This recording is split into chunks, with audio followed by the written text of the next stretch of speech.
Dear brothers and sisters, I welcome you all to hear and see this video message. In this video, I am going to explain historical roots of cow slaughter ban in India. Content for this video I given in the description. You can go through and study. In the myth of the holy cow, historian Dwijendra Narayan Jha says that ancient Hindus ate beef. The cow got its reversed status around 500 AD, coinciding with an agricultural boom on the subcontinent. Jha research offers copious evidence that ancient Hindu kings regularly sacrificed and ate animals including cattle, even cow meat was not sacred during the Vedic period 1000 to 5000 BC, which was the time when Hinduism's oldest scripture, the Vedas, were written. Around 500 AD, India became an agrarian economy. Cattle, cow and bulls became invaluable for small-scale farming that even today is the heart of Indian rural life.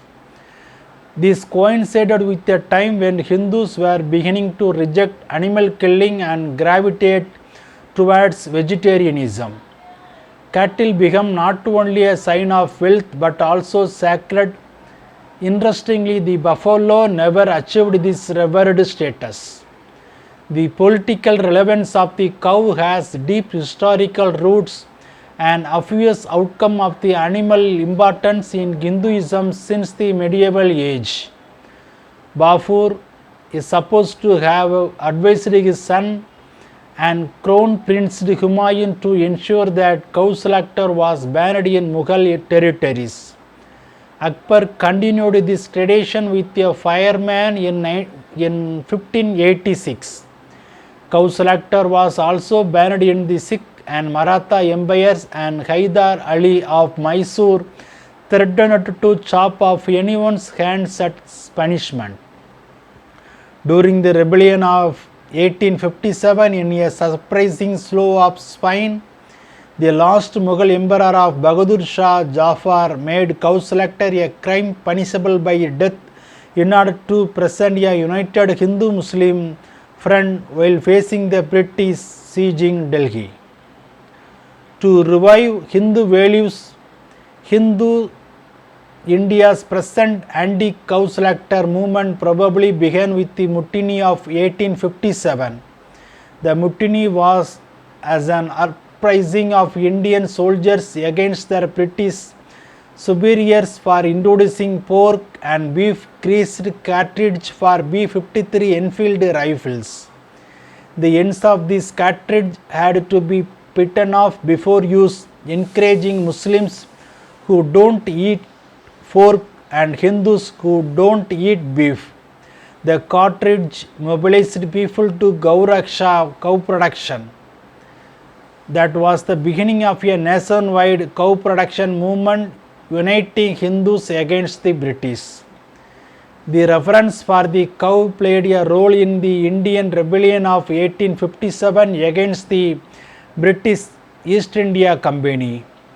Hindu and Muslim sepoys in the army of the East India Company came to believe that their paper cartridges, which held a measured amount of gunpowder, were greased with cow and pig fat.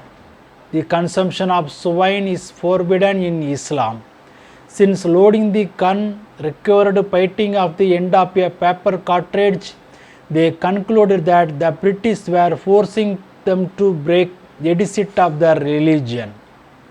However, cow production as a political issue really came into its own during the colonial period as Indians started to develop a collective consciousness based on their religious identity. Hindu and Muslim now became political groups. In this period of churning, Dayananda Saraswati, the grandfather of Hindu nationalism and the founder of the Arya Samaj, decided to take up cow production as a core part of his agenda. In 1881, Saraswati published a pamphlet Gorak Nurunadi denouncing cow slaughter as an attack on Hinduism. The political mobilization of people in favor of the cause was achieved via the formation of cow production societies, which were particularly active in current day Uttar Pradesh, Bihar, Haryana and Punjab. The situation was worsened by a ruling of the court in Allahabad, which held that cows were not sacred and killing them for meat was legal. All this culminated in India's first large-scale riot driven by the issue of cow production on Bakrid Day in 1893 in Azamkar, Uttar Pradesh. So fierce was the violence that the British lost control of the area entirely for a few days. After that, cow production became a mainstream part of the Indian freedom movement. Gandhi took up the cause of cow production but characteristically took great care to direct it against the British and not Muslims. The colonialist Gandhi tended cannot do without it beef for a single day. In an essay in 1927, he advised untouchables to do away with serious defects such as uncleanness, liquor and adultery and beef eating, since cow production is the outward form of Hinduism. As a result, after independence, cow production found its way into the constitution itself as a directive principle of state policy. Soon, states started to enact laws banning cow slaughter, overturning 2 centuries of colonial policy.